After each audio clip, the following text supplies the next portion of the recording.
The problem from this video can be downloaded at accountingworkbook.com.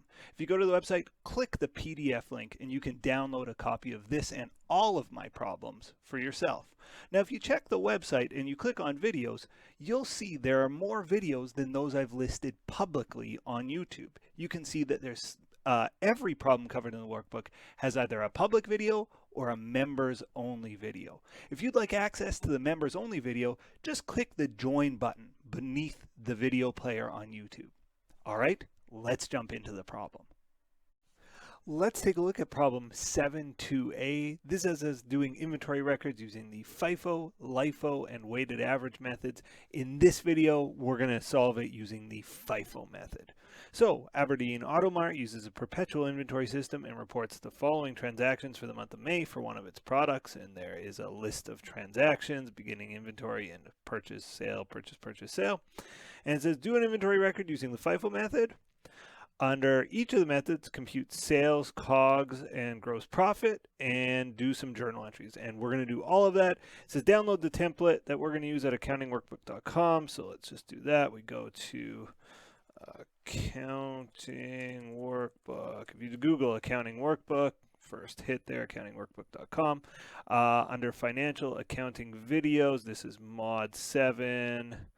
And inventory template used in problems. That's the one, and it's this Excel file. I've already got it open here, and the only difference between the one I've got open and the one you would open is I've copy pasted the problem into the Excel file. So there we are. Okay, let's get going here with problem 7.2a.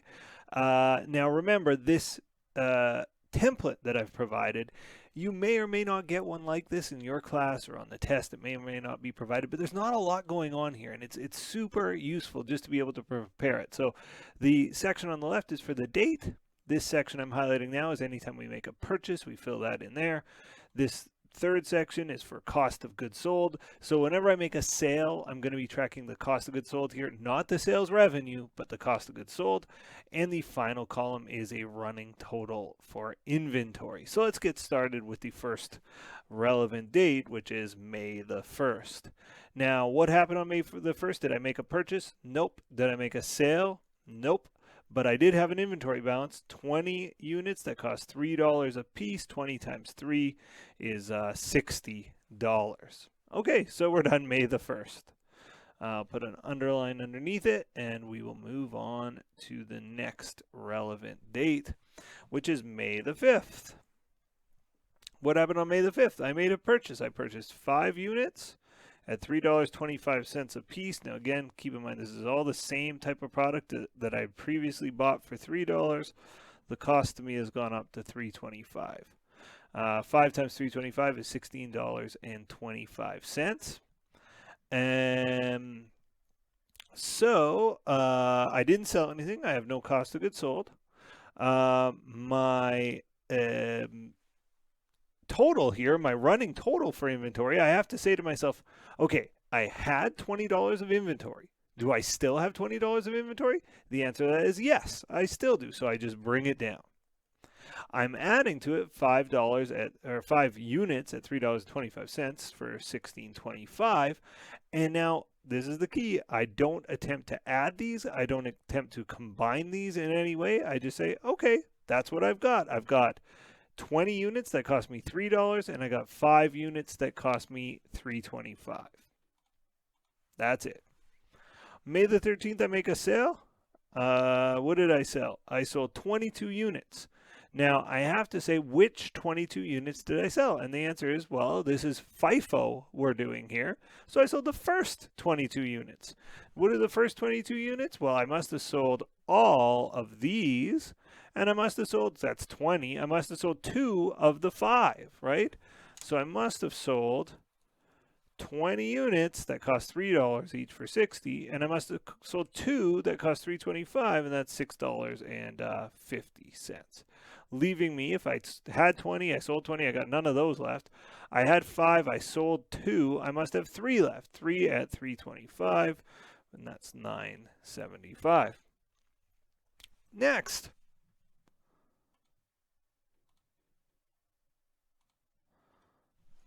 May the 20th. we make a purchase. We purchased 7 units for $3.55. Price keeps rising here. 7 times $3.55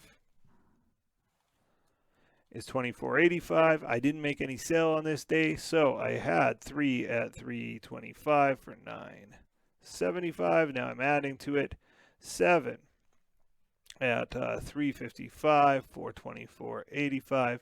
Again, don't attempt to total this. Don't attempt a subtotal or anything. Just say, okay, that's what I've got. I have 10 units in total, 3 at $3.25 and 7 at $3.55. On May 24th, we make another purchase. We purchase 5 for $3.70. 5 times $3.70.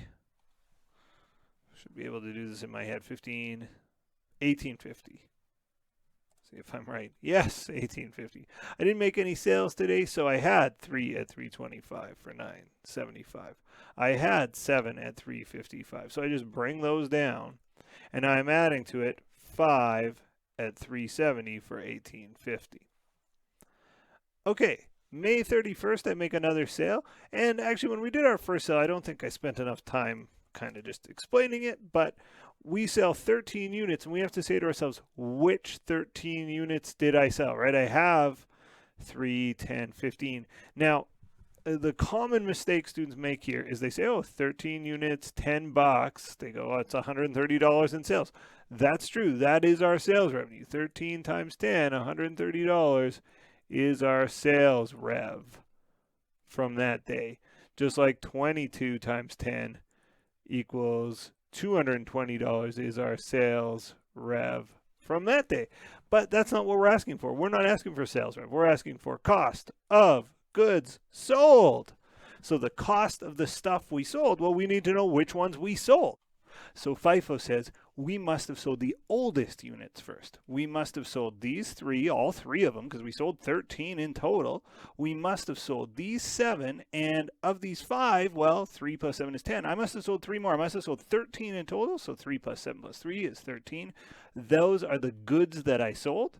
So again, in this section, we're tracking the cost of the goods that we sold. So 3 at $3.25, we sold 7 at $3.55, and last we sold 5 at $3.70. Just multiplying these all through, 3 times $3.25 is $9.75, 7 times $3.55 is $24.85, and 5 times $3.70 is $18.50, leaving me with just 2 units remaining, right? I had 3, I sold all 3, so I have 0 at $3.25. I had 7 at $3.55, I sold all 7. I had 5 at $3.70, I sold 3 of them, so I got 2 at $3.70 left, right? None of the other ones are left. And 2 times $3.70, I can do that in my head, it's $7.40. And there we have it. We have completed our inventory record. Let's put a line under this. Now, it wasn't asked for, but this is kind of an important number. This one I'm highlighting yellow here. This 740 is the ending value of our inventory, right? This number would be forwarded onto the balance sheet as our ending inventory, at least for this unit, right? For this product. Okay, so we've answered part AI using the FIFO method. Let's do part B. It says under each of the methods you prepared in part A, so we've done the inventory record, compute sales, cost of goods sold, and gross profit. Okay, our sales rev just comes from the question, and it's these items, right? These are our sales revenues. Our total sales revenue for the month is the units sold times the dollar that they sold for. So 22 times 10 is 220. 13 times 10 is 130. 220 plus 130 gives us total sales here of $350. So our sales rev is $350. Our cost of goods sold comes from the table. Our cost of goods sold comes from this column on the table. So just adding that up, if I highlight it, actually I'll just sum it up in Excel here, equals sum bracket, and just add up that column. And it's 120, so I'll write that in handwriting just to be consistent here. Our cost of goods sold, our COGS, is 120. Sales minus COGS is gross profit. Sales minus COGS 350 and 0.00, I guess 0.00 minus 120 is $230. That is our gross profit. That's how much money we made by selling stuff above cost. Again, it's not considering all of our other expenses, paying employees wages, paying utilities, but that is our gross profit on this deal. So that's part B in the books. On to part C, it says do the journal entries for May 24th and May 31st. A lot of times my students say, well, why don't we have to do all the journal entries? And the answer is, well, an accountant really would have to do all the journal entries. We're just doing 2 of them because if you can do these 2, you can do all of them. And, I'll explain this as I go. So May 24th, we make a purchase. We purchase $18.50 worth of inventory. So on that date, I'm just going to debit inventory for $18.50, and I'm going to credit either cash or accounts payable something for $18.50. There we have our debit and our credit, and we just have to date this May the 24th.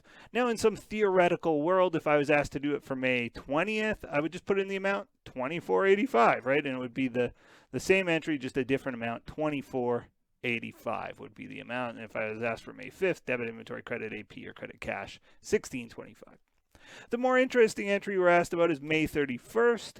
And on May 31st, we do 2 entries. Remember, one to sell the product, the other to get the product off our books. So part 1, we're going to debit cash or AR or accounts receivable, credit sales rev. And the second part of the entry, we're going to debit cost of goods sold and credit inventory. So again, the first part is to say, okay, I got money coming in. How much money do I have coming in? Well, on May the 31st, oops, I hit the wrong highlighter. I was trying to highlight with my pen. May the 31st, my sales rev on May the 31st is $130. So let's put that in. Debit cash, credit sales for $130. Debit COGS credit inventory for this amount. The amount from our May 31st COGS. So actually I'll sum this up. Equals that cell G13 plus G14 plus G15, 975 plus 24 plus 1850. Oops, yes, I accept. It's $53. Let's just make sure we don't have any rounding issues here. I bet you there's some change there, and this cell is just rounding up. Yeah, $53.10. So $53.10 is our credit to inventory, 53.1, and there we have it. We've done the journal entries for part C. So we've solved 7.2a using the FIFO method. Hope this has been helpful to you in better understanding FIFO. In our next video, we'll try the same problem, but we'll do LIFO. Stay tuned. Bye for now.